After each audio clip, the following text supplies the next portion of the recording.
feel? Yeah, I had to grind through it a little bit at times, but thought my execution when I needed it was good, so I was happy with it. How much do you enjoy a challenge when you get runners on second base? Not that you want that, but when you do that, that kind of pick the game up a little bit, and the challenge of getting them out, getting punch outs, however you want to do it. Yeah, I mean that's where you see what you're made of. I think that's the biggest thing. I think every time we go out there, we see what we're made of. But you know, sometimes when you get that, you know, external pressure rather than internal pressure, I guess. You know, if I'm pitching out of the windup, it's all internal pressure, however you want to call it. So, but you don't have a whole lot of room for error though.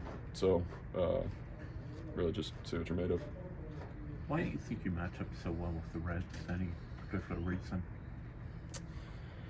I don't know that I match up any better against them than any other team. I know I pitch well against them, but I don't know what it is. Hank says your stuff plays up whenever you got runners on base. Is that something that you feel as well? That your stuff is better when you've got runners on? Not really. I think it's probably a number of things. Obviously, I'm pitching and the hitter's hitting, so something probably changes, whether it's me or the hitter, I don't know. But yeah, I guess that's probably a better question for Hank.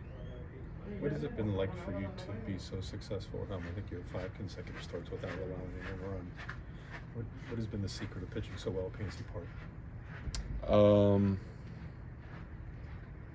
Yeah, I don't know. Sleeping in my own bed.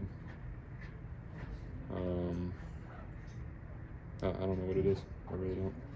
How have you kind of felt about the change-up usage and just the way you've been able to incorporate that even more into, you know, your pitch usage, you know, on a game by game basis? Yeah, I think we've been picking our spots for it really well. Yeah. I think that's what it comes down to. We saw it last year, especially, you know, more so in the second half than the first half, but we've just been picking our spots for it, I think. And you can talk about pitch grades and all that stuff. That's one thing that, you know, I think is frustrating about today's game. It's an industry-wide thing, I think. Like your pitch grades and all that, like you got to understand how to use your stuff, and I think we've done a good job with that. Was it weird for you to see Key in red and to be facing him instead of having him behind you? Yeah, it was different for sure. Yeah, it was different. How do you feel physically this time of the year as compared to this time last year?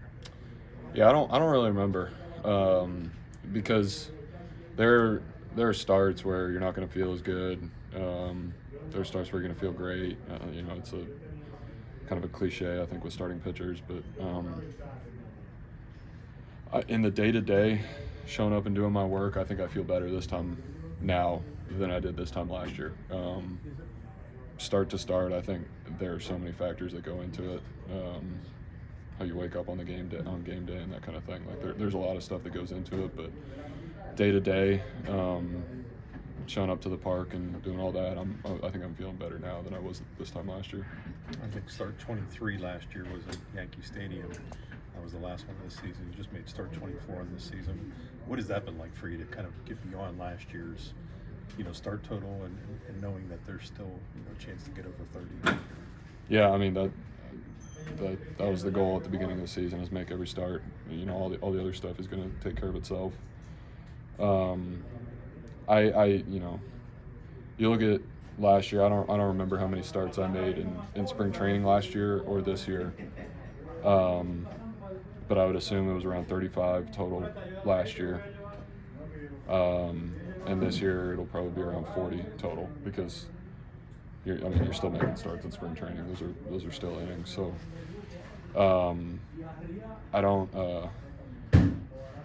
think it's too different now. Obviously, there's more volume that I've accumulated to this point than 12 months ago. But we were also more prepared, I think, knew what to expect last off season. So like the work that you do in October and November it shows up in August and September. I really do believe that. So we had a good routine early in the offseason last year, and I think I'm happy with it now. Paul, does your work with Henry behind the plate continue to strengthen with each start, or did it just start at a high level and maintain that level? It's definitely improving, or not improving because it's at a very high level. It started at a high level, for sure. But I mean, we continue to learn each other, for sure. So it's been really good. There's more work to be done. We're going to continue to learn to communicate together and work together. But I'm very pleased with how it's been. As good as he's been behind the plate, would I like to see him hit a home run, have a 2-hit game tonight? Yeah, it was great. Just gotta keep going. I mean, he's doing all the work, doing everything right. So when you do stuff right for a long period of time, it typically shows up. So not surprised to see it. I think it'll continue for him.